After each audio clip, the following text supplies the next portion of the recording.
Level's good. Hey, good. Okay, are we live on Zoom? Well, good afternoon, everyone. Welcome to our first San Diego Community College district-wide town hall. I want to say thank you to President Hands and everyone at Mesa College who made it possible for us to be here in the Mesa Commons, everybody in the room, especially those of you from around the district. I see representation from all of our colleges in our district office. Thank you for making the effort to come be here in person. To everybody logging in on Zoom, thank you so much for taking time out of your day to join us. Obviously, there is a lot of important developments in the world affecting our region, our colleges, our district right now. And that wasn't the original idea behind having a town hall, but I'm so glad we started this conversation back in the fall because it is timely.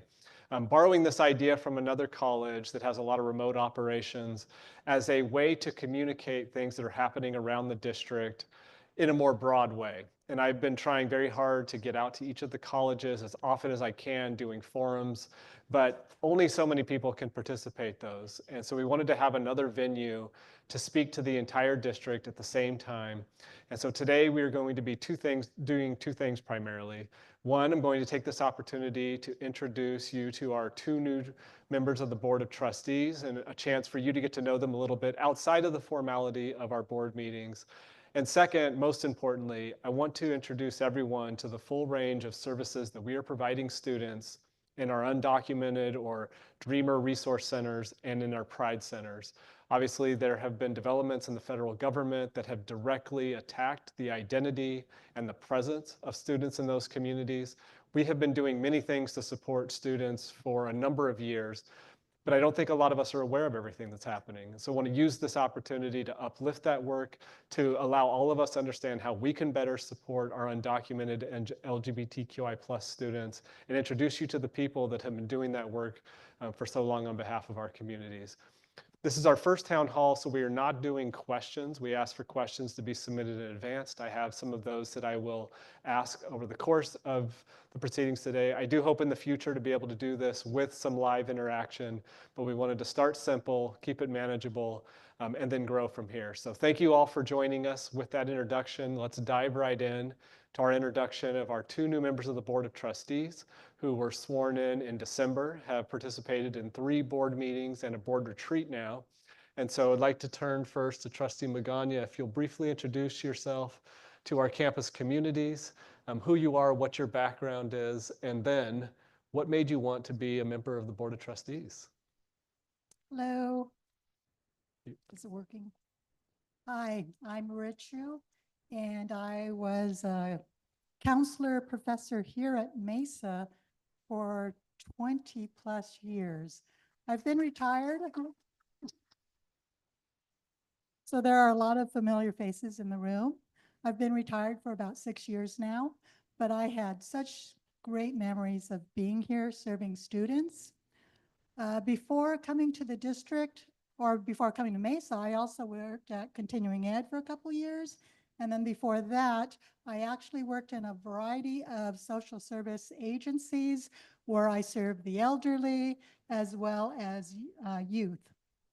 So my background again is I've got a doctorate in psychology, and that was my trajectory way back when.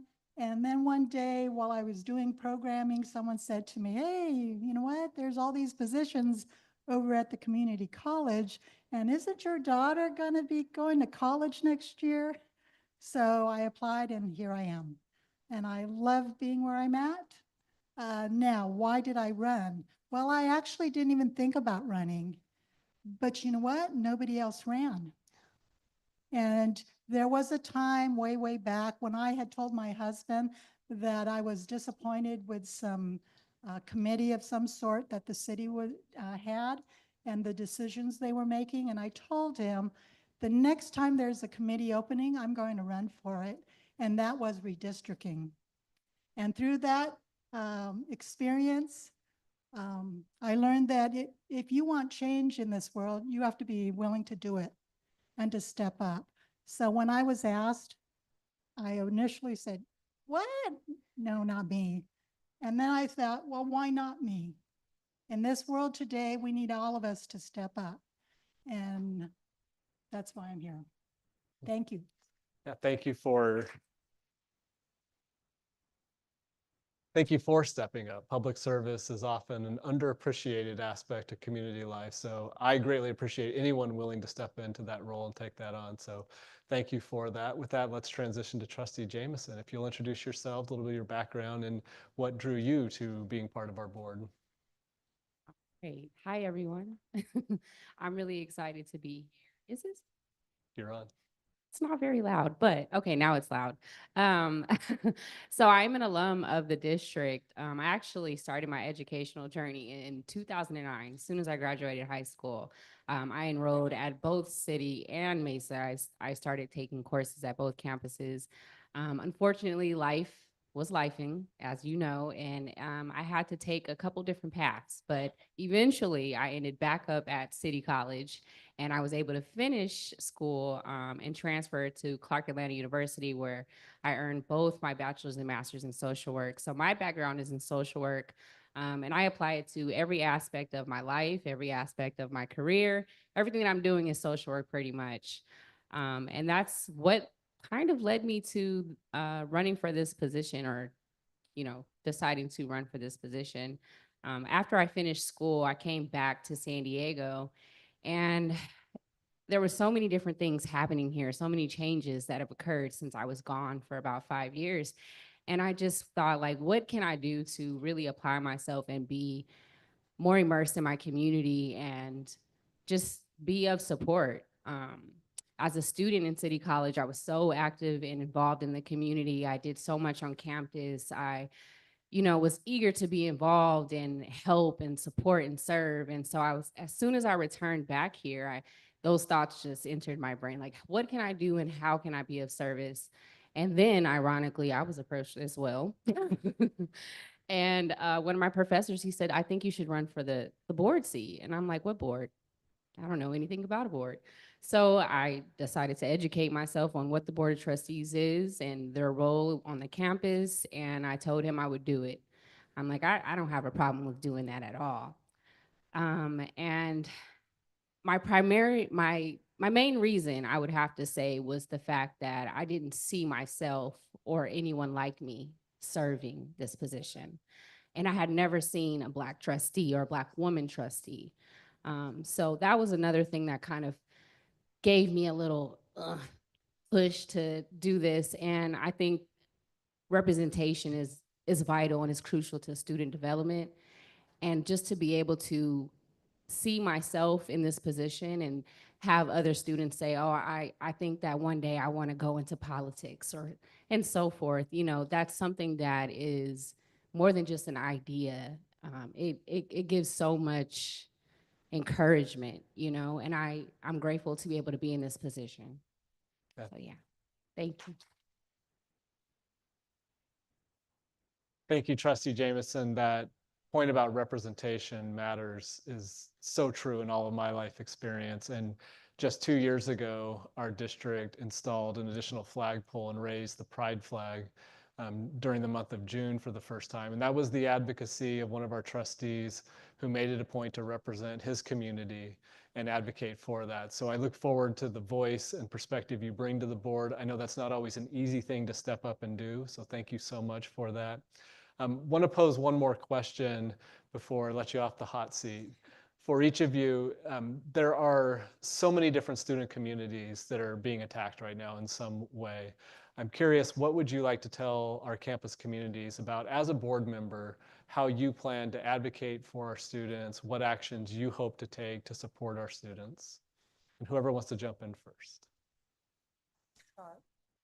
Give Dan just a second. I'll start. There you go. Actually, this morning, I was on a Zoom meeting with the Community College League of California, and they are doing a presentation on the president's rules, or whatever that he put out, and then also the Department of Ed's announcement or letter that were conflicting, that was giving all of us so many heartaches in terms of what we can and can't do with the populations that we serve.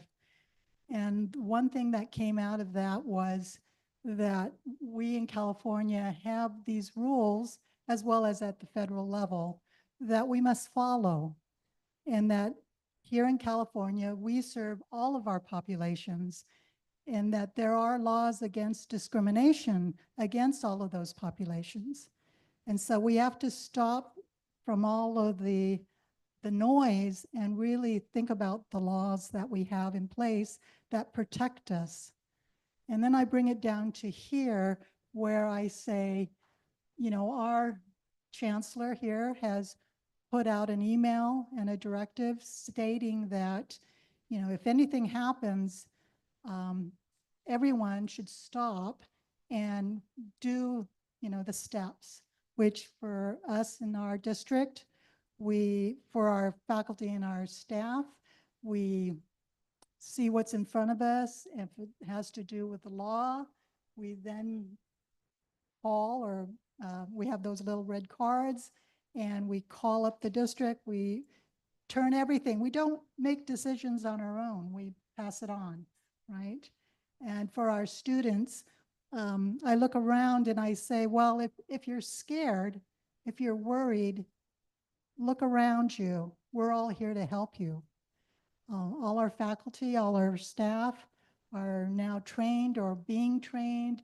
We have these discussions, and we're here for you. Our job is to make sure you're safe. Our job is to make sure you're getting the education that you came here for. And our job is to help you to achieve your educational goal, whether it be a certificate or to transfer, or if you're just here just to learn. But turn to us, turn to your peers. We're here. We're going to create the safe spaces that you need. Thank you, Trustee Jameson.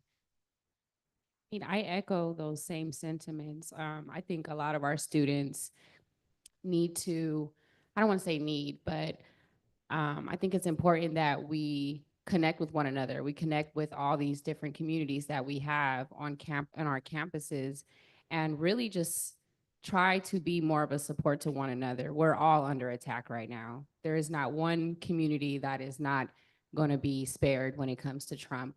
So I think it's crucial that we are, you know, as one, we come together, we find ways to support one another. We go to different clubs, we connect on the weekends, we, you know, provide resources to one another. As students, we can all, I say we, but I'm not a student anymore.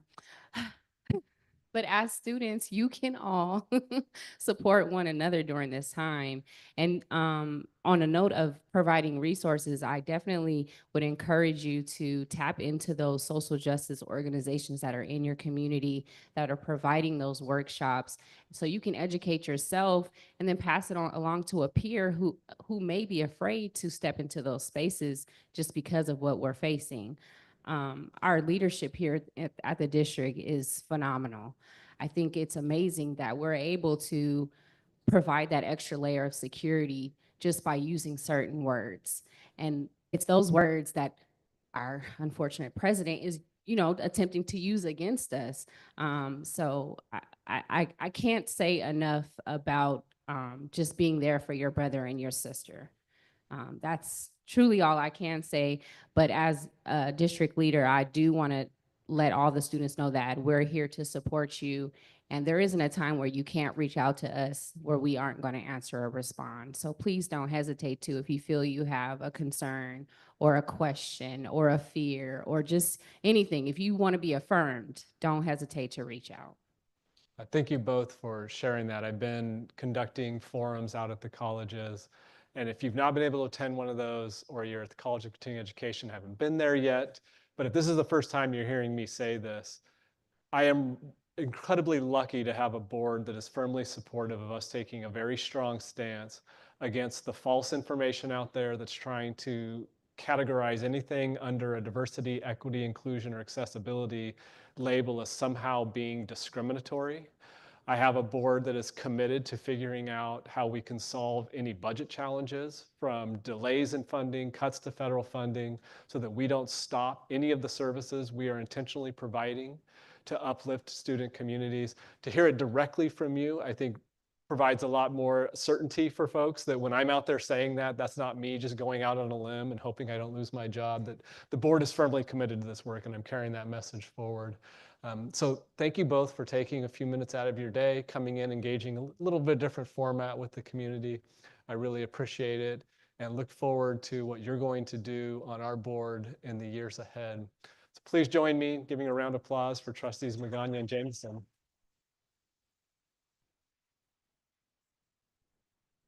With that, we are going to transition to our panel. And as we do that, we're going to show a couple of videos, short videos, but that highlight the work being done in our undocumented student resource centers, in our Pride centers.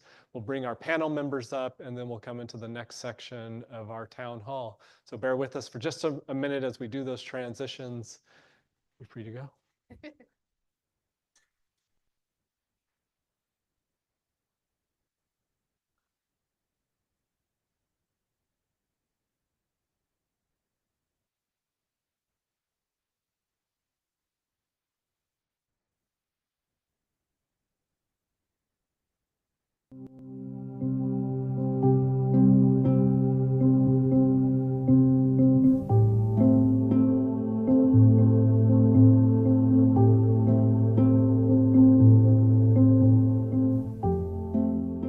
I identify as a lesbian. That's a complicated question. I'm a person, I'm here, I exist. I feel mostly masculine, I guess, but there are some days where I just want to be a pretty little girl. I'm bisexual. I also think I'm just like genderqueer. And lesbian. I identify as a gay Black male. I do have worries whenever I go into a new class if they're going to be prejudiced a little bit, especially with older faculty. What I worry about interacting with teachers and staff is being seen and being heard. I guess like because of how I present myself like in a more like feminine way,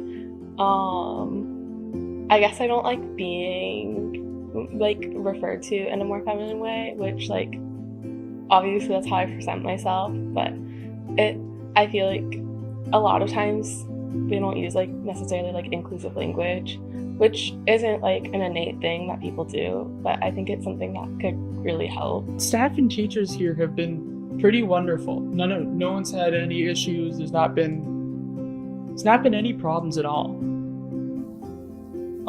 Which I've been incredibly thankful for. Well, I mean, I don't really outwardly kind of look male, so usually they'll just like kind of default to she. Every day. Yeah. There's no day that I don't feel safe. Unfortunately, I don't feel too safe in the classroom. I feel that if I was to express my dualship or my femininity, I don't feel like I would be treated the same as if I was just a regular straight male. I feel the safest in classes where professors, when I come in, like the first day, they ask for preferred pronouns, they ask for like how students want to be referred to as, chosen name, some things that show that they are open and welcome to diversity. I think nowhere is unsafe, I feel. I have a group of friends from our class that I go to the cafe with. You know, when I'm in the art studio, you know that kind of stuff. I kind of feel like I belong there.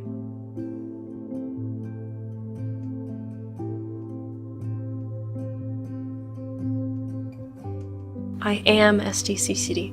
I am SDCCD. I am SDCCD. I am SDCCD. I am SDCCD. I am SDCCD.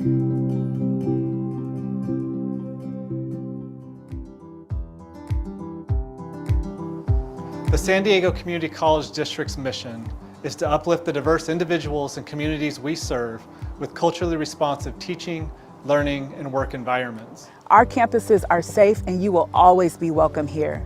You have a place in our community and we are dedicated to ensuring you feel protected, respected, valued, and supported every step of your journey. We're here for you. We are here to see you through to your educational goals and your career goals, regardless of what your situation is. We want you to know that Mesa College is a welcoming and supportive community where you can embrace your authentic self with confidence. We see you, we hear you, we stand with you, and we are unapologetic in creating the conditions that matter for your success and sense of belonging. There's a lot of rhetoric out there, but I assure you, as the president of San Diego City College, I believe in getting into good trouble, which means that we will continue to support all of the students who come to the college, irrespective of, regardless of their immigration status. We're here to serve you. And this time, I want you to know that we are committed to supporting you. And while so many in our country talk about serving students, regardless of who they are, we are here to serve you because of who you are.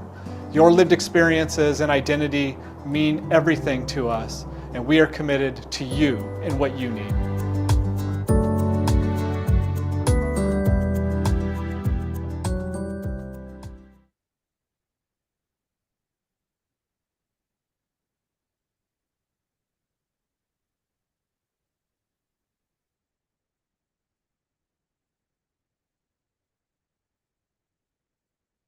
All right, welcome back, everyone. Thank you for joining us, everybody here on the panel. I'm going to get to introductions here in just a moment. I'm not going to try to go down the list and get every name correct and title, but I really want to just call out a couple of things from what we saw in those videos. First, I don't know how that hits the rest of you, but to hear a student say in response to how do you identify, that's a complicated question, and I'm a person, I'm me, I'm a human. Such an impactful statement that we have to be reminded of that. There's so much conditioning that happens in our society about how we're supposed to receive people based on a whole host of characteristics, the way they present themselves. And it's unfortunate that that statement has to be made. That we had students in that video talking about their experience within our colleges saying that walking into classrooms, I don't necessarily feel safe. But here are things that people do that help, is where I want to leave that message off. There are things that we can do that can absolutely help. And all of us can be participants in creating an environment where each member of our community truly does feel seen, valued, feels they can be, belong, become, as our district tagline says. So the purpose of this panel is twofold. I want to introduce you to and amplify the work that's being done by some really great people across our district. And then two, provide you with tools to be part of how we serve our LGBTQI plus student community, our undocumented student community, recognizing that we have the highest levels of power in America saying, if you're undocumented, we are eager to try to deport you, that we are characterizing you as inherently criminal. We all know this is completely false, but I engage with so many people around the country at national conferences who, when I hear from I'm San Diego, immediately ask, what is it like there with immigrants? Like they have this image in their head of we're in a war zone. And I take a lot of joy in correcting their misunderstanding, but that's the national context of those conversations. We have an executive order that strips away the identity of so many of our students by saying that the federal government will only recognize biological sex in a male-female construct. Going to the student voice in those videos, immediately saying, we do not recognize you as a human being now. And so we need to be proactive, we need to be intentional, and I think we need to be loud about the fact that we're going to exist in opposition to that kind of rhetoric and the fact that that's not our reality. So with that introduction, thank you again to our panelists. Let's go here right to left as I sit on the stage. Introduce yourselves, your role, your college to the rest of our campus community. Hello and good afternoon, everyone. My name is Michael Tiong, pronouns he, they, and I currently work at the Miramar Pride Program. Hello, everybody. Good afternoon. Vincent No, Financial Aid Director, Scholarship and Dreamer Support Program Director. Thank you. Buenas tardes. My name is Lucio Lira. I work at San Diego Mesa College as the Price and Art Counselor Coordinator. Hi everyone, so my name is Angel Aguilar Garcia. I'm the counseling coordinator for the DRC and the Boreal Scholars Program. Hello, everyone. My name is Lisa Carulli, and I am the Student Success Coordinator for LGBTQ plus students at the College of Continuing Education. Working? Okay. Hi, everyone. My name is Victor Gonzalez, and I'm undocumented. I'm a DACA recipient, and I'm a counselor at San Diego Continuing Education. Buenas tardes, everyone. Good afternoon. My name is Adan Sanchez. I serve as the Dean of Student Affairs at San Diego City College. Feel free to use the pronouns he, him, and él, as Spanish was my first language. Hi everyone, my name is Magali Coro Flores, pronouns she, hers, and ella, and I'm a former undocumented transfer student, and I'm currently serving at San Diego City College as the Undocumented Resource Center Coordinator. And good afternoon, everyone. My name is Lilian Garcia, and I'm the Dean of Equity and Special Funded Programs at the San Diego Community College District. Thank you all for being here. Thank you for the work that you do. So starting with Lillian and working our way back, tell us a bit about what is it that you're doing? What is the work that you're doing? How are you supporting our student communities? So for me, my role at the district is to support our programs, to support our special populations. Two of the main ones being here are Pride Centers and our undocumented centers. So what we do is we create community and we collaborate together and we provide those opportunities to share best practices, but also to share challenges and to also reach out to our region for support as well. Right, so at San Diego City College, we are proud to be serving our undocumented students and mixed immigration status students at the Undocumented Resource Center. On a daily basis, we see a lot of students that are coming to us for guidance regarding admissions, financial aid, filling out the California DREAM Act application for financial aid opportunities as well. They come to us for questions regarding AB 540. We provide counseling services as well, such as academic counseling, career counseling, and personal counseling. We have two counseling faculty members that are part-time currently at the center, and they provide a lot of that guidance to our students. We also have a satellite pantry, which is a collaboration that we've had with Basic Needs. And that satellite pantry provides support with snacks and drinks to our students, for those who are currently enrolled. We also have collaborated with, or we collaborate with Basic Needs by providing a program we started this program, this pilot program, just last semester, which is called the EAT program, where we provide students with grocery gift cards for food assistance, since our undocumented students are not eligible for some federal programs. Some other things that we do is we create a lot of workshops and we do a lot of events that highlight the experiences of undocumented students and also the challenges that they go through navigating higher education. There's a lot of Know Your Rights workshops that we do, a lot of entrepreneurship type of workshops to support students with career opportunities. And on top of that, we also are doing undocumented trainings, which is geared towards, or specifically for our staff, employees, administrators at the college, to share just some of the best practices when serving undocumented and mixed immigration status students. All right. At City College, as the Dean of Student Affairs, I have the still on. Two of the departments that I work with are the Undocumented Resource Center and the Intercultural Center. Our Intercultural Center, it houses three hubs. The First Generation Hub, where we support mainly the experience of being first generation college students. Then our Pride Hub, which focuses on our LGBTQIA plus student experience, in our Women's Hub. And we do use Women with an X, as we wanted to have a feminist perspective in the work that we do at the center. So within this space, we do have an open space where students can come in, study, hang out in between classes, and really host a lot of workshops and programs throughout the year. We do also have housed some counselors and both general counselors in there to do specific work with these populations, but also mental health counselors, because we do need that support as well in terms of supporting the whole student. And so we do try to have that intersectional lens in the work that we do to make sure that our students and our employees, our visitors, understand that our populations are not monolithic, and that each one of these groups are very diverse in their own way. And so we want to make sure that a lot of the work that we do is very intersectional in that sense.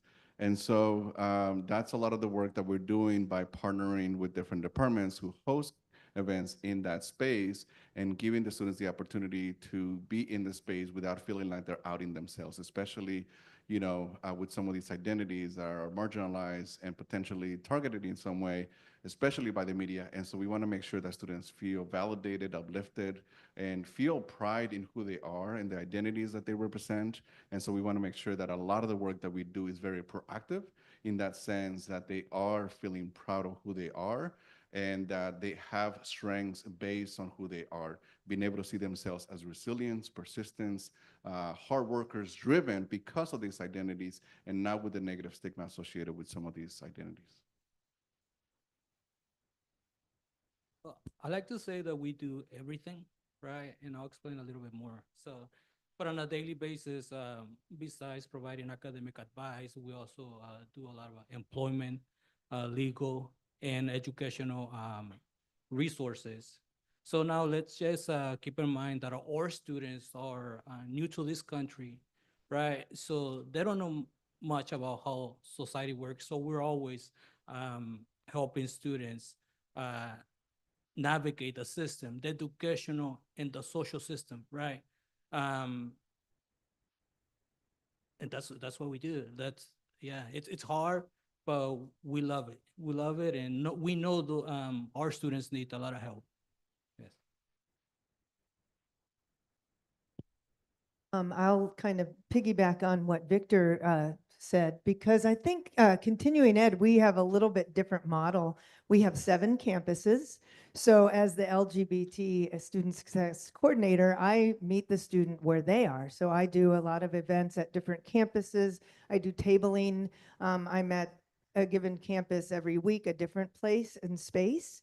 And so I wanted to also follow up on what Adan said, because we do have a big population of immigrant, asylum-seeking immigrants here who left their country of origin because of hostile situations towards the LGBT student, just the population in general. So I have a lot of students from that part of, all different parts of the world who are leaving there because they're afraid for their lives. So I want to, as the counselor, work again with that intersectionality, that cross section of students. I work closely with Black Student Success Program. We have a lot of Haitian immigrants who come from Haiti, and I see them over at our Mid-City campus. I have a lot of students that are at the Cesar Chavez campus. We have a rich ESL program. So the bulk of my students, there's a communication gap, obviously, and a lot of times we need help to be able to communicate, but I think that the service that I do and the support that I do communicates that I care. And I think it's really important that they know I'm here for them. I do a lot of resource internally, like through the CARES program. We have different resources. We have a food pantry. We have a gender affirming closet. So we do a lot of those things. And also I do a lot of external resources. I work closely with the UCSD FAM program, which helps people who are transitioning as far as, looking at gender and trans students. I do work with South Bay and Hillcrest Youth Centers.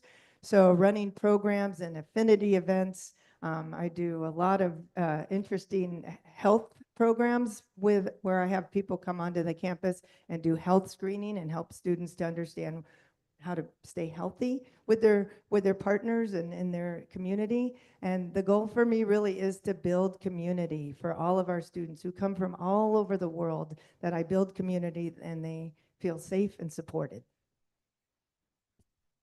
So throughout the district here at Mesa, we have similar services throughout the DRCs that we offer for our undocumented students, but I really want to focus on 3 main components. One is the counseling services. So based on our conversations with counselors, we found a main theme when it comes to our undocumented students seeking for not just academic support, but more of the emotional component support. So they have disclosed so much fear, anxiety, and uncertainty throughout this semester, especially during the starting of the semester. So one of the biggest requests that they've been asking was changing classes to turn them in person to virtual because of the same concept of having fear with this whole political climate at this moment. The second component that I want to focus on is the collaboration. So because of the political climate, we have collaborated with the mental health department, where we have reached out to over 1,000 undocumented students to inform them about mental health and the DRC services. It also served as a outreach for us to retain students to come back to San Diego Mesa College. The other unique and highlight that I want to also mention of serving our undocumented students is that we just don't serve undocumented students. We also serve mixed status students and prospect students. So prospect students, meaning that they're still in high school or they want to have more information that are not currently students here, but want to come back to Mesa or start their education journey here at Mesa. So that's something that we focus on. And then in addition to this, we also have conducted surveys to just see what's the current status and how our students feel about this current situation. And this is mainly for faculty. Just know that they feel the safest in their classes. And the second place they feel the safest is in counseling services. And due to the current situation, many of our undocumented students have preferred more events, workshops, appointments via virtual on Zoom. And lastly, something else that we also provide here at Mesa that's a highlight, it's that we do provide incentives to our undocumented students. And we also do provide books or credit to help them with the financial component, because we know that one of the biggest challenges for our undocumented students, it's the financial support.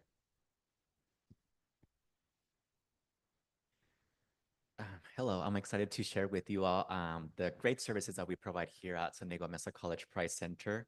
And we provide a diverse set of services which involve academic, queer, and also gender affirming services. And one of them that I would like to highlight the most is our Price Scholars program that really provides direct aid and that guidance through counseling to making sure that our students are, one, achieving their goals in the ways that they want, know what it will take them to reach their academic or personal goals, but also making sure that we take a queer perspective, as the experience of queer students in higher education is unique and different than other populations. As mentioned, we also have our gender affirming closet for folks that are in need of any type of clothing or for them to assist with their affirming their gender and their bodies. In addition to that, we have our gender affirming gear. So that's an additional free resource for students that really helps them to feel again affirmed with their bodies, because something our students face in the classroom is maybe they're also dealing not only with academic issues, but maybe other situations such as home, but many of them can also face gender-related concerns, and that can definitely put our students into survival mode. So our goal is to, if we can, remove those barriers so our students can not be in survival mode and more in academic mode. And in addition, we do a lot of events and activities, and really we highlight intersectionality because our queer students can and are Black, undocumented, first generation student, Asian. So we want to make sure that through our events, we are uplifting and recognizing the diversity that exists and has existed within our LGBT community. And to conclude, our space is a safe space for our students, and we hear this pretty much all the time from to myself, but also our department staff, that our students feel safe, that they find our space as the only place on campus where they can be themselves, and many times the only space in life where they can talk about certain situations, certain things without feeling judged or feeling that whatever they might say might be maybe perceived in a different direction. So that's pretty much what we offer, a little bit what we offer here at San Diego Mesa College Price Center. So I piggyback on my colleagues here, City Mesa, City, Miramar College. We pretty much do similar. But one thing I want to add is facilitated by Lillian Garcia at the district. We have once a month meetings to kind of get together, see how we're doing, what we're doing, and what we can improve, and what we can implement to support our undocumented student. So again, thank you on behalf of San Diego Miramar College Dreamer support team for allowing me to speak on this. we provide service programs to, to, to support our undocumented student and to provide them with a goal of achieving their educational endeavor. Our team creates I would say we create some values and making them visual and also well served on campus when we support our dreamers and when the student comes in. And how we do that, for one, is the one-on-one support, academically and also moral. Recently, with the whole political climate, we extended additional service as far as calling them, checking in on them, seeing how they're doing. We also provide AB 540 tuition waivers for those who are eligible, financial aid and scholarship support. Speaking in terms of financial aid, scholarships, for example, some of the scholarship, if it doesn't have a criteria of a citizenship status, we encourage our undocumented student to apply for it as well. And with financial aid, we help those for those who qualify for that meets the AB 540 status. We help them fill out the DREAM Act application. And through that DREAM Act application, they're eligible, they may be eligible for state resources from the California Student Commission, such as the Cal Grant B and C, or the Dreamer Service Incentive Program, where the student can volunteer 300 hours and earn $4,500. So, and then we also have immigration legal support as well. Part of the HELS, Higher Educational Legal Service, which is the program from the Jewish Family Service, SDCCD, we have a MOU that, that we can send students for some legal consultations and legal advice as well too. And we also have representative from the JFS, Jewish Family Services, on campus once a week for those who wants to schedule an appointment or either by in person or by Zoom as well. Student engagement activities. We have collaborated with other program on campus, from LGBT Pride program to our asking mental health services to be part of our engagement activities, where we connect with them and checking in with them, providing them some educational academic support, as well as in the terms of checking in to see how they're doing. Recently, we have through a phone call with a student, we found that they were a little afraid of being on campus and needed a laptop, and how we can able to get that laptop to that student through departments on campus. We were able to support that student, getting them into the Promise program, and Promise program was able to provide that student a laptop, which is wonderful. That was a wonderful thing. I want to speak on the undocumented ally training, the UAT that we offer. Definitely encourage our staff and faculty members to attend one of our UAT.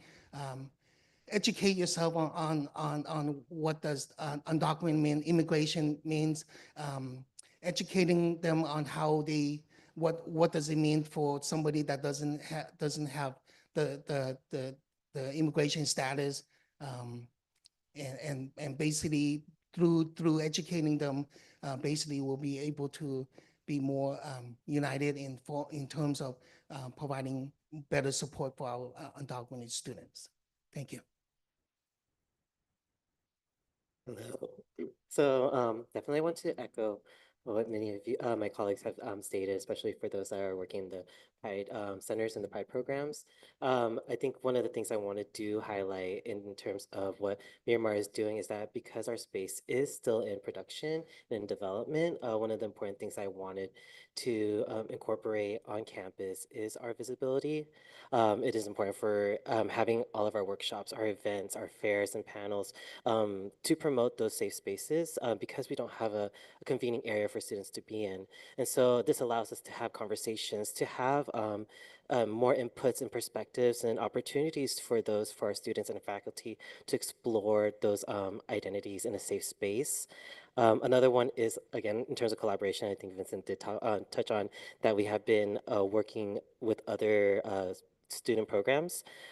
This allows us to tackle the many intersectional identities that students may not feel comfortable yet going and approaching on their own. And by promoting these events and workshops for us to collaborate in, creates that unity and almost understanding. And I love that. And then finally, just another thing about accessibility. One of the hugest things is that we can't do these things alone. And it takes not just only one person, but a community. And whether it's working through mental health services or basic needs, or even new programs that are developing. I think another one that Miramar has been showing a lot of active works in is our NASP, which is the Native American Student Support Service Program, working along with them and bringing them together side by side to support these students, especially during these times. So kind of to overcompensate and hopefully overview everything that we all have been doing. So. Yeah, thank you each for sharing. Lillian, I want to go back to you with a specific follow-up. A couple of people referenced district supports, but I would like to be able to offer people some direct examples. Can you give us some examples of how the district is supporting the work at the colleges? Sure, definitely. We're here to support and do whatever we can to provide resources, connect with community organizations as well. But definitely coming together to collaborate on district-wide events, right? So we have an undocumented student conference. We'll have one again this April. During the pandemic, they went virtual, but last year we hosted it at City. This year it will be here at Mesa. So bringing students and allies and staff and faculty together to learn more about undocumented students. And then also we currently have district-wide Know Your Rights and emergency preparedness workshops that are provided by JFS and also by Alliance San Diego, another nonprofit in the community. So again, we come together, we discuss what the needs are, and we are aware that certain things are happening at the colleges themselves, but then we come together to say, okay, what do we need to do district-wide and how do we provide that support? And we purposely made these workshops virtual for our undocumented centers so that more folks would participate. And then with our Pride Centers, again, we come together. We'll be preparing our pre-Pride month this April, and we have some events that are district-wide, and then we highlight all the events that are happening at the colleges.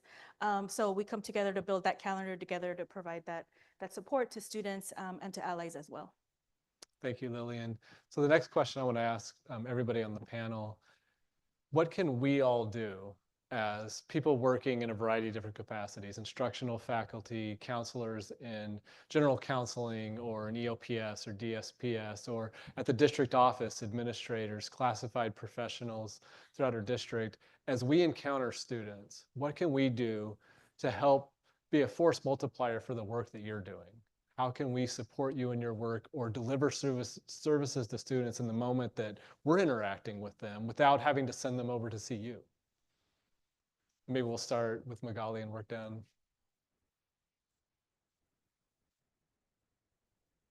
Thank you for that question. I think the first thing you just mentioned, what can you do to be able to support students without sending them to us? And I think that was a key part of the question, because at the Undocumented Resource Center at City, and I know in a lot of our other sister colleges, we have limited staff, and we're supporting students, as Victor mentioned, with everything. So we're supporting prospective students, we're supporting current students, we're supporting students with admission, we're supporting students with the AB 540 questions and guidance, we're supporting students with the California Dream Act application, academic and personal counseling, just being there for them. And there's only a few of us. And for example, at City, we only have myself, I'm a full-time coordinator, and we have 2 counseling faculty supporting us as well, but they're part-time. So I think one of the things that the community can do to support our students, both undocumented students and mixed immigration status students, the first step would be to attend undocumented trainings. I know a lot of us do undocumented trainings or host, facilitate undocumented trainings throughout the semester, but I encourage all of you to attend this training so you know what to do to support our students. What are the best practices when working with undocumented students? What are they eligible for? What are they having challenges, accessing? I think that is the first thing, and it all starts with also, maybe administrators encouraging and supporting other employees to attend these trainings. One of the things that we see is that a lot of the staff or employees that attend these trainings are already doing the things that they're supposed to do, but we need those that might not know about how to support undocumented students coming to these trainings and really learn how to best guide our students. The other thing, if you don't mind me also saying, is that if you're an ally, if you already attended these undocumented trainings, show your allyship. Be proud and show your allyship. Have a monarch butterfly, a certificate of completion maybe of attending these trainings, displayed in your office when you're walking into the front desk counter or any department. Have some visual images that really display that you are supporting undocumented students, mixed immigration status students, and that they're welcome and they belong. I think that will be another thing that I will want to ask.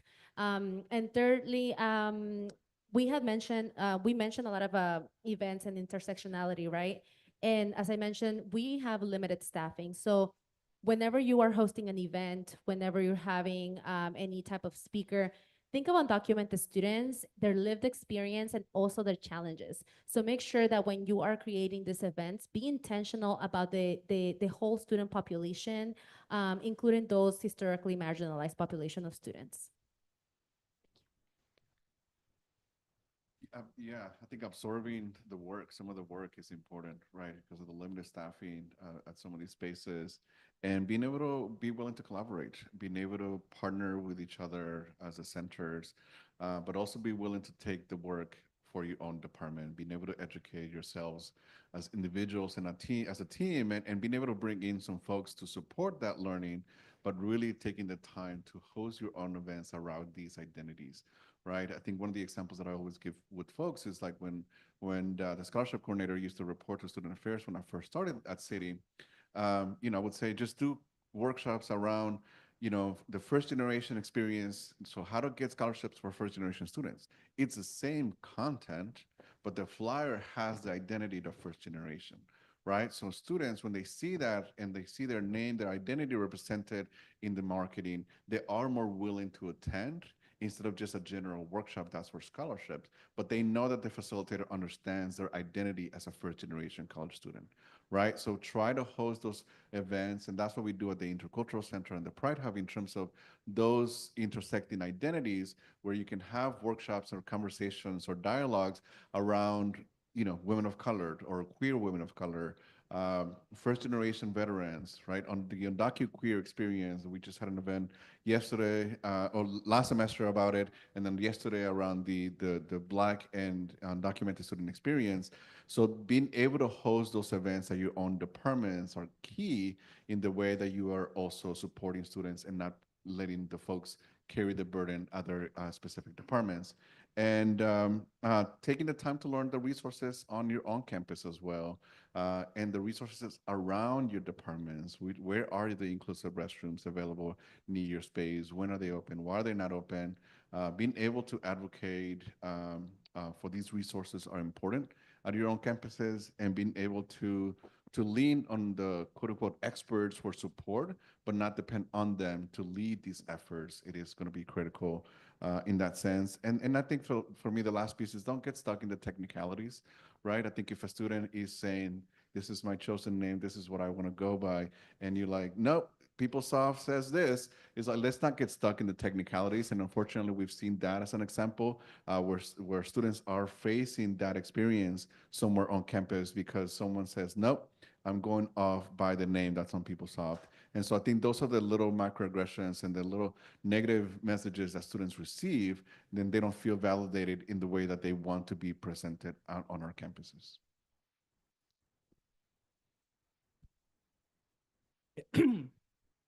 Some of the things that I think we really need, and I'll mention one first.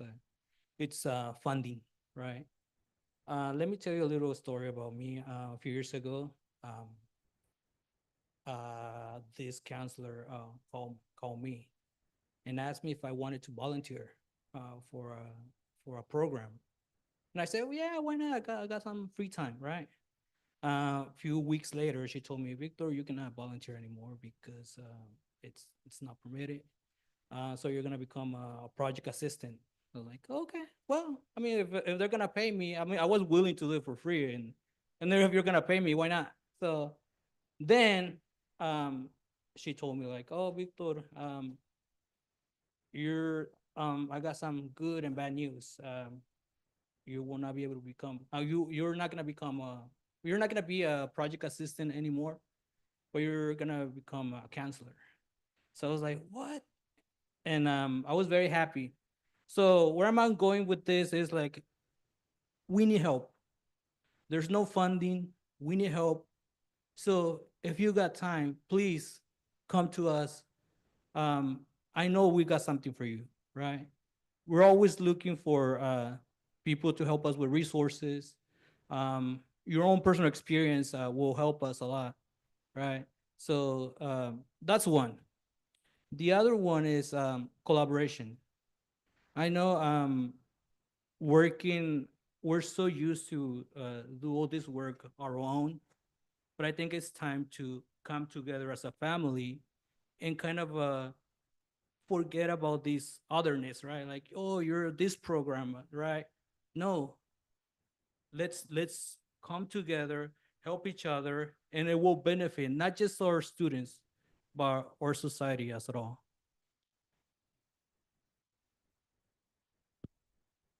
Check.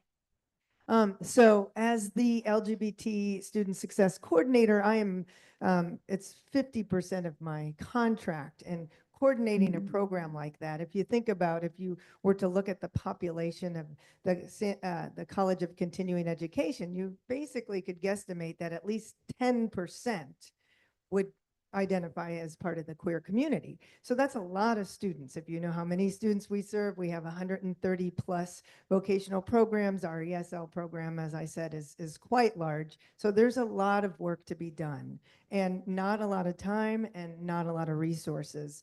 So I am so grateful for the support we have from our leadership, and I can't say enough about how I feel supported in my position, but there's always more to be done. One of the things I also want to mention is I am a certified safe zone trainer. So I think training to the general faculty, staff, all of the population of CE, if people would attend these trainings, they would create more of a welcoming space for our queer community. People understanding, just kind of the trials and tribulations, the daily life, especially being an immigrant here on political asylum, afraid, and then they get here, and there's a lot of barriers. Our students at CE have probably the most barriers I've ever seen, and so really, as a counselor, I'm a counselor by trade, so helping them with career, with transition to college, to providing events and bringing in that sense of community. Those are all the things I do as 50% the coordinator.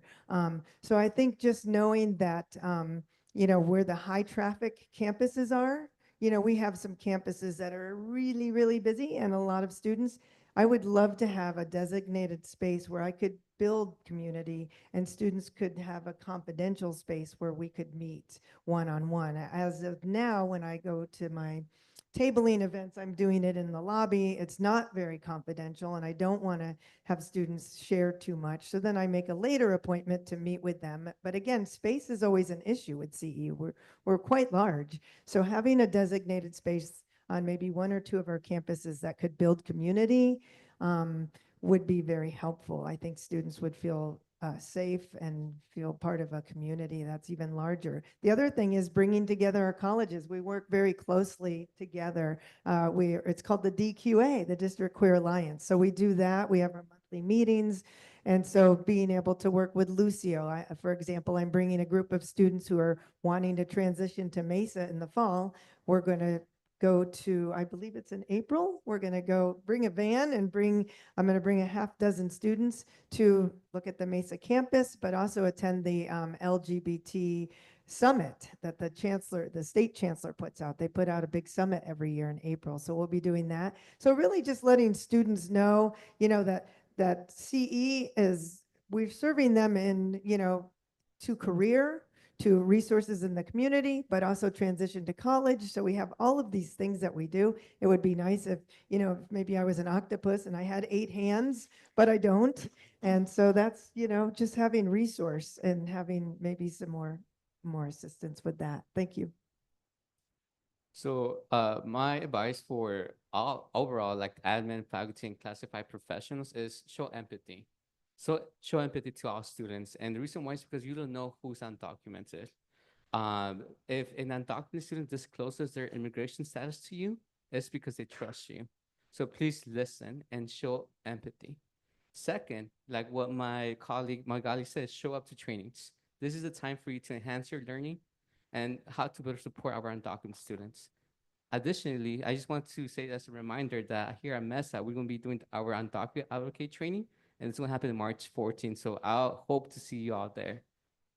This is for administrators, for admin. So please provide reinsurance. More than ever, we need lots of reinsurance to our undocumented students, especially when it comes to their safety. Please reinsure our safety of our undocumented students through your speeches, emails, and other forms of communications. This is for faculty. On your syllabus, just make sure that you put all special programs with all the services available, links to the websites, and just go over each of the programs, and especially the DRC, show them where we are located on campus. And this is more than ever, tell your students that they are not alone, especially to our undocumented students, that they feel isolated, they feel attacked. This is the time where we have to let them know that they are here to stay. And this is for classified professionals. Have a Dreamers Welcome sign posted on your department or cubicles to show that you support undocumented students. For our undocumented students, the monarch butterfly really symbolizes a safe space where students who reach out for help. Thank you. Awesome. Okay. So one of the things that the current social political climate is doing is erasing the existence of community members, especially our trans and non-binary students. So one of the things that I will say, what can we do as an institutions, as a district, is recognizing and acknowledging that queer, trans, non-binary students exist and community members. That includes our colleagues. They also can be part of our community. That can also be administrators. So just recognizing that we exist and that we have existed and will continue to exist regardless of this political climate trying to erase our existence, right? So, and that looks like, how can we recognize that? How can we promote that visibility?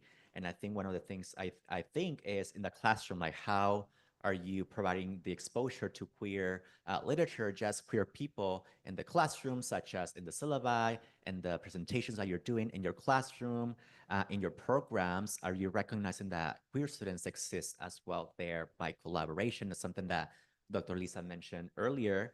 And one of the things that I will recommend to faculty, and I did this semester with our instructional faculty, which is sending like a mini blurb so they can add it to their syllabus. So I think it's very important that our students not only verbally know that they are safe and welcome in our spaces, but also know their areas such as pro messages in our syllabi, in our content that we teach in the classroom.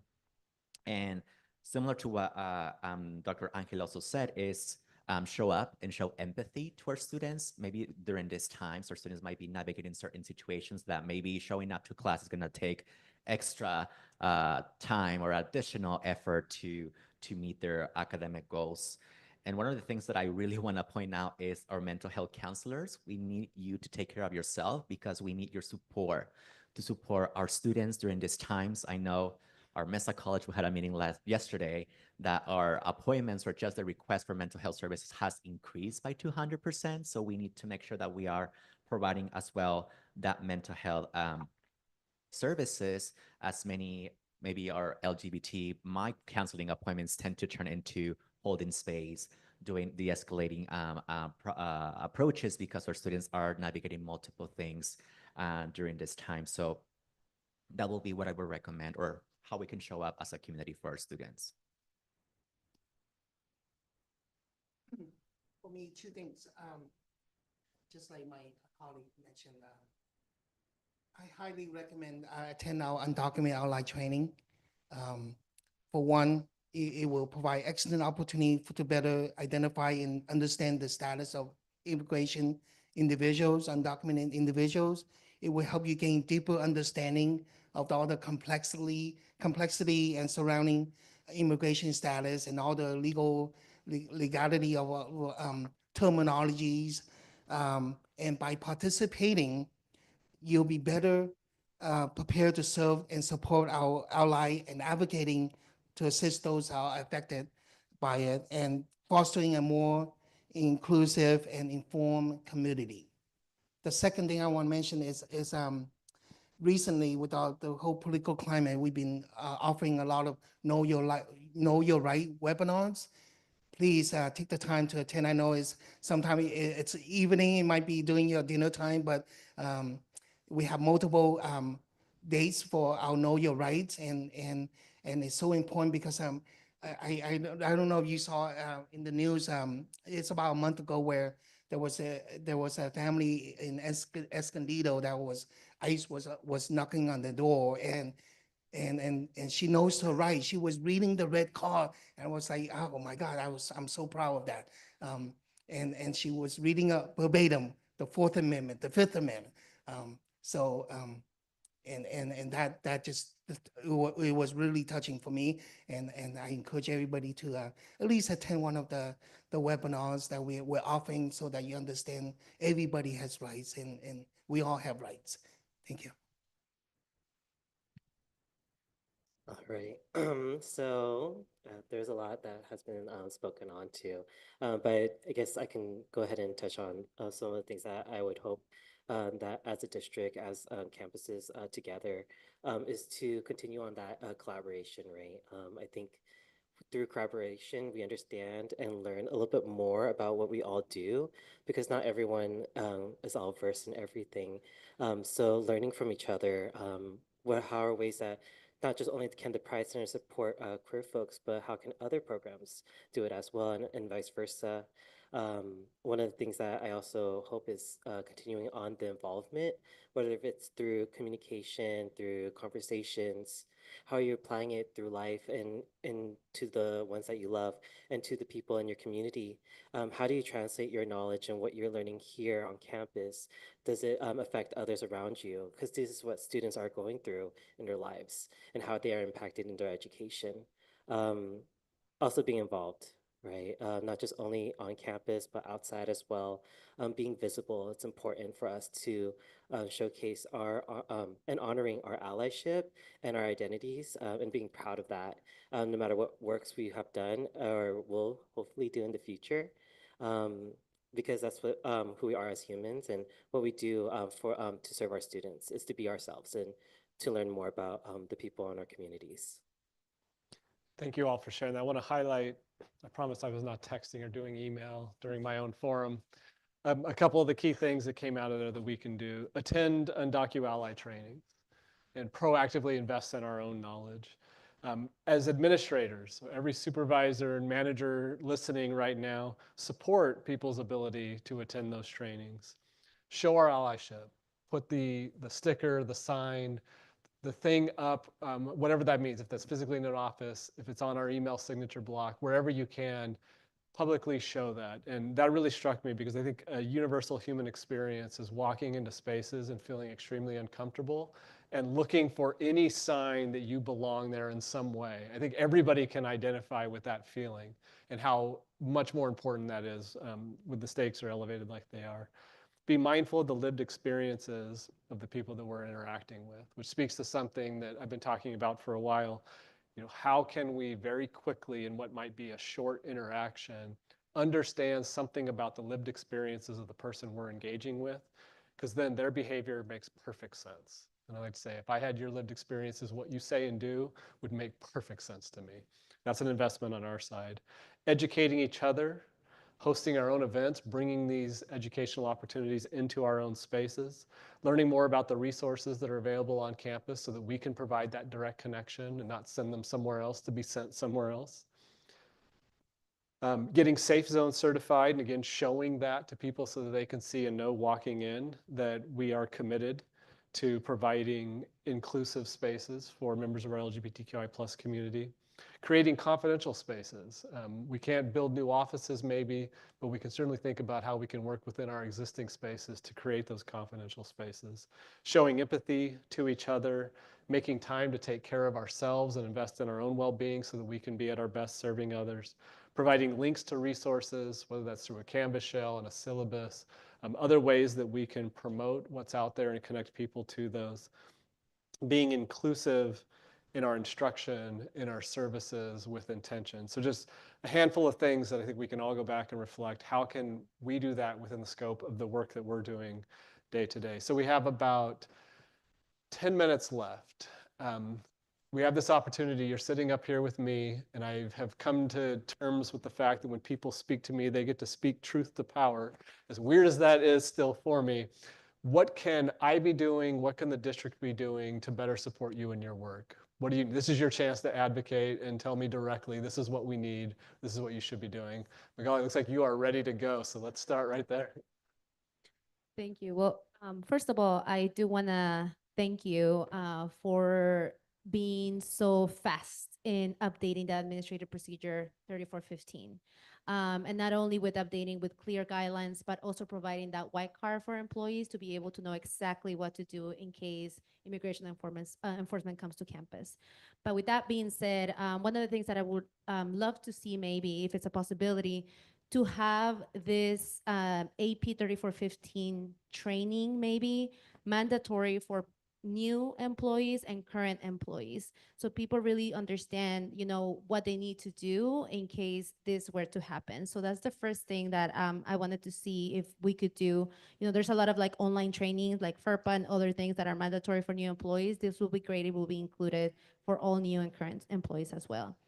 The other thing that I do want to mention is that there has been conversations regarding, you know, the budget and the funding that comes to support the spaces. And you had mentioned that we have time, like the valuable asset is time, right? To be able to plan how we're going to be able to sustain these programs. And one of the things that we ask is to have the undocumented resource centers / dream centers and other programs that are that support this population of students, have these voices be heard during, you know, the creation of this plan, and also have student voices during the creation of this plan. The other thing is one of the things that our students need the most, undocumented students, or one of the challenges actually to getting a higher education, is financial aid and financial opportunities. And there is a maybe a possibility of maybe asking to remove the ITIN requirement to get financial aid awards, and then the reviewing financial aid as well. If we could remove that requirement, that will allow a lot of our undocumented students to be able to access that financial aid packet. And also maybe provide more opportunities for financial aid as well in terms of grants or stipends. So a lot of the times when our departments are looking for help, we go to, you know, work study students, or we hire project assistants, but we really never think about, you know, how can we create a project that our students or undocumented students can access that is in form of a stipend. So our students are able to do that and get that financial resources, and also engage in some type of professional development opportunities. So yeah. That's it. Thank you. Good. Anyone else want to check? Yeah. I'll jump in. I think just having events like this, you know, makes a difference, and then being able to prioritize the way that we are communicating our student and employee needs. So, for example, when I started this new job as a dean, I was excited to get business cards, and then I saw that the pronoun options, one, I couldn't do the Spanish version, él. And then also, it was all the way at the bottom of the business card where the technical information was, right? Your phone number, your address.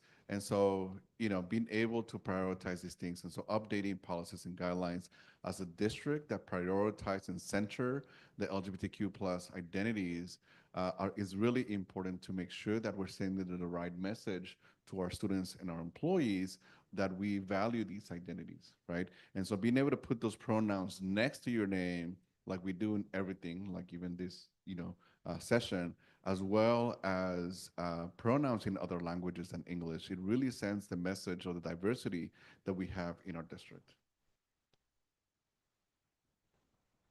So Magali, my colleagues pretty much summarized really great about some of the things that we need, but I just want to add on some of the further needs that we have.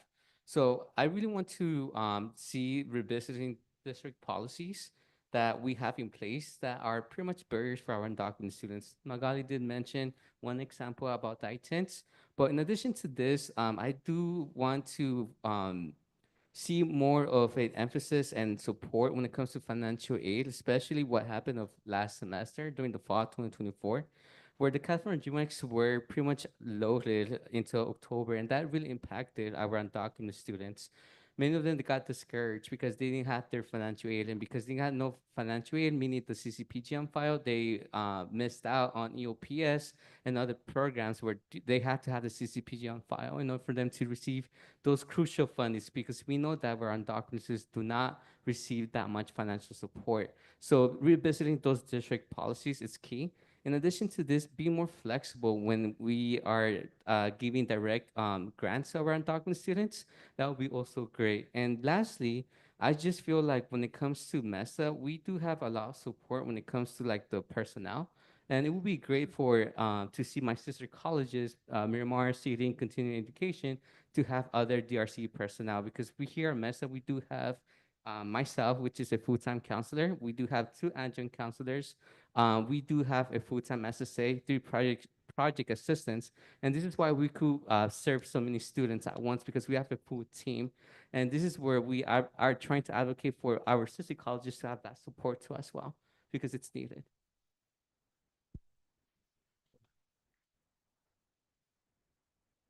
I want to say that all these ideas are excellent. However, our community at this moment is scared, right? Um, we need your assurance that we're gonna be okay, right?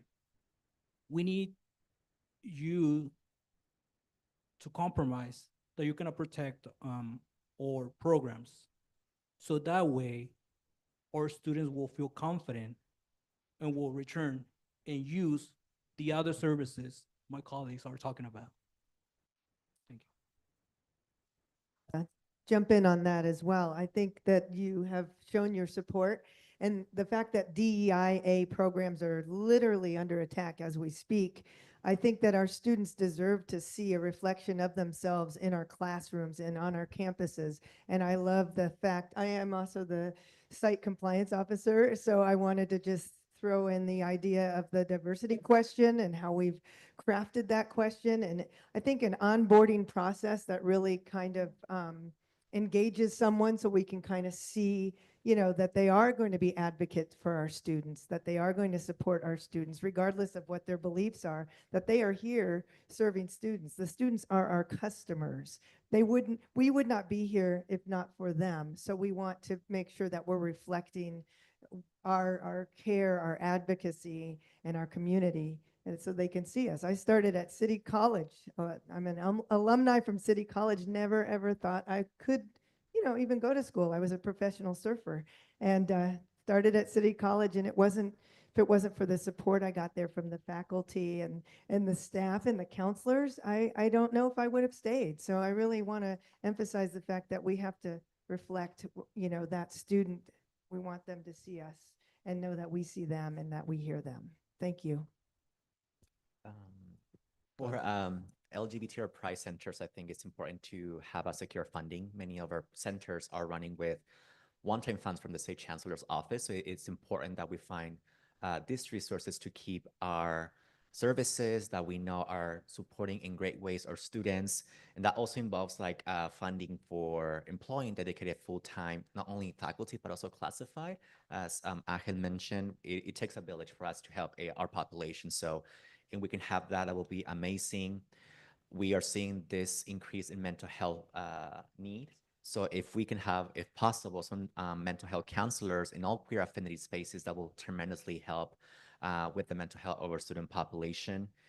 And of course, so we can continue learning how from feedback and also from research, I think expanding the district data collection to shed light on diverse gender identities and also sexual orientation. I'm glad that we got a grant that will support those efforts because that can definitely help us with the metrics that we search to help that our queer students are succeeding in the ways that they need. And also supporting our district queer alliance. I think our employees are also important to doing this work to supporting our queer students. So if there's any support that is funding or just any other resources to support SDCCD District Queer Alliance, because we have been doing a lot of work not in our work time. So I think it will be important that we also support our professionals and faculty who are doing this work. Chancellor Smith, I want to piggyback on Macaulay and Howell's speak on the financial component of this. This year with the whole FAFSA simplification, new changes, new Dream Act application, new FAFSA application requires new configurations, new setup in our PeopleSoft system. And yes, what they mentioned, yes, it caused a delay in the Dream Act application. We didn't go live with the CalISR until October, where fall began in August, and now we're August, September, October, 3 months behind already. And the student, the undocumented student that meets the AB 540, they're not able to get the fee waiver. They're not able to participate in the get the Cal Grant awards to them. We're not able to get them participate in the Dreamer Service Incentive Program where they can earn some money but volunteer work, and it caused a delay. And the delay with the DSIC program, the Dreamers Incentive, we're delaying that. Now it's making them harder to volunteer that 300 hours. It could only be 150 hours that they can only participate now. And now they're losing half of the funding that could have supported their education. And this could be a combination of personnel and priorities and competing priorities. So I wish I'm asking, perhaps we can kind of delegate some system personnel that is dedicating to financially to support our system so that we can avoid this kind of delay because the student, like the FAFSA, we were able to get them by September, but that was late too. But overall, the vulnerable undocumented student, we couldn't do anything until the system went live with the Dream Act application. One other thing I want to mention with the Dreamer Support Center, we at Melmore College, we hire temporary staff, and with the whole state, sorry, the state Dream Act funding, it's very limited that we cannot even develop a permanent contract or counselor to support the undocumented students. So we can only rely on temporary assistant. So I kindly ask if we can perhaps in the near future create some funding to support them and allow us to develop some permanent staff to support the Dreamer office. Thank you. So I will try to make it very short and simple. But yes, general funds definitely needed for to support many of these programs to last long, to be more permanent, and an outlook for many of our students, especially for our queer folks that are needing these type of spaces. Also, not only that, but again, I mentioned with my colleague Lucio about having mental health service counseling that are dedicated to the perspective of queer folks. Again, this is like a moment in time where their lives are going to change and can either make it or break it. And we hope that we're serving these students in the right way and in many perspectives that our students are going through. And then also just to add the crisis and emergency funds. I know that many programs not only just only affecting our education, but outside resources are getting attacked. And it's one of my big advocacy is to make sure that we can provide crisis support, whether if it's housing, food, transportation, anything that our queer or any of our undocumented students are facing, that we can provide those type of services in our centers. So I hope that that would be something that we can work on. Thank you all. I've taken a lot of notes. I wish I had time to go respond to several of them, but I don't. So please join me giving a big round of applause and help me say thank you to each of you for being here today. I appreciate what you shared. I appreciate the advocacy that you just went through, and I appreciate the work that you're doing. So thank you. I am going to address one thing, and then I'll close out. I want to highlight some good work being done around the district, and that is around funding. So we started back in the fall running scenarios of what would happen if Donald Trump was elected, and in particular started to implement the Project 2025 playbook. And a lot of what has happened is documented in there. So we've been able to anticipate several things. One of those was just making the federal government dysfunctional, that they haven't changed the rules. They haven't changed what we're entitled to or the programs we're running, but the money's not showing up because the people aren't there to do it. And we see that happening. There's huge push to fire or encourage people to quit their jobs. And so we're likely to see some of those delays. That's the easiest one to respond to. We have cash on hand sitting in the county treasury. We could survive 6-month delays in different federal funds coming to us. The second one is we've also seen an effort to stop funding even when the executive branch doesn't have the legal authority to do that.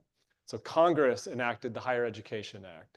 Congress enacted Title III and MSI, HSI, ANAPZ, other programs that have funds attached to them. And the executive branch is trying to say, we're just not going to pay that because we don't want to. That's going to get caught up in court battles. And there's already been cases filed. So that's a little longer process, typically, to play out in court. Fortunately, the judges have put injunctions in place to force the federal departments to continue the funding for at least a period of time. But that legal question may take many more months to figure out. I have a lot of confidence in our ability to weather that, with our ability to continue to make payroll, continue every service that we are, but it's going to be a while before we necessarily see the cash. The bigger threat is if Congress were to actually take action to eliminate some of these programs. So Magali, I think you mentioned in several forums, I've said our most valuable resource is time. We will not cut anything between now and June 30th. We've already done the math. I'm confident we can get there. We have rebuilt our reserve in our general fund. I've already talked to the board about I might need to come to you and say we're going to overspend by $5 million because the funds aren't showing up and we need to dip into that. They're committed to that. That buys us time to plan for 25, 26. We've already started state advocacy on having some flexibility in state funds and additional funds next year to backfill lost federal funding. That buys us time to plan for 26, 27. So you get an idea of the iteration of the process. But know that the board is committed, I'm committed, Chancellor's Cabinet is committed to continuing to do everything that we're doing now, and to some of the advocacy that was raised here, expand where we need to be expanding. So with that, last thing I'll say before we close out, I just want to spotlight a few things that have happened in a few months across our district that not everybody might be aware of. Starting here at Mesa College, Professor Waverly Ray was awarded the Chancellor's Office Sustainability Champion Award. Professor is here, congratulations. The Student Health Services Office put together, installed, and we now have accessible wellness vending machines and Narcan here available on campus. Outstanding work. And our HSI Title III Equity Excellence and Exito program, I don't have time to go through all the numbers, but enrollment, success, degrees awarded, double-digit growth, particularly for our Hispanic and lower income students in those programs. So part of why I'm committed to figuring out how we will never cut that, regardless of what's happening in the federal program, is because they work and they're doing incredible outcomes. Miramar College last week, we did the grand opening of the Veterans Resource Center. The Veteran Affairs staff did a ton of work to bring us to this moment. That was an outstanding event. Jeanette Moore, one of our administrative assistants, was recognized as the San Diego chapter of American Association of Women in Community Colleges as their Women of the Year award winner.